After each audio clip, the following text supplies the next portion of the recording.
বাবুবাগান সবসময়ই বাংলার ঐতিহ্য নিয়ে চলাফেরা করে। প্রত্যেক বছরের মতো এবছরও বাবুবাগান বাংলার ঐতিহ্যকেই সামনে রেখেছে, যেখানে আমরা বলছি ঐতিহ্যের বঙ্গে লোকতরঙ্গ।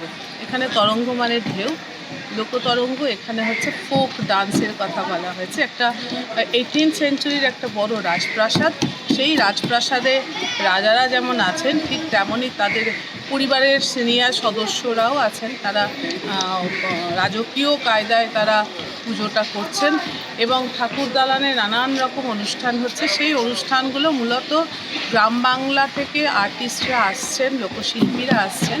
সেটা পুরুলিয়া থেকে ছৌ নাটুয়া হতে পারে, কখনো উত্তরবঙ্গ থেকে রাভা, মারুনি, যে লোকনৃত্যগুলো হারিয়ে গেছে প্রায়, পুতুল নাচ দক্ষিণবঙ্গে, এগুলো হারিয়ে গেছে প্রায়, গৌরীয় নৃত্য, সেই সমস্ত নৃত্যগুলো এখানে লাইভ পারফরমেন্স হচ্ছে এবং সব কিছু মিলে মনে হচ্ছে একটা রাজপ্রাসাদে অনুষ্ঠান অনুষ্ঠিত হচ্ছে এবং মা দুর্গা পূজিত হচ্ছে।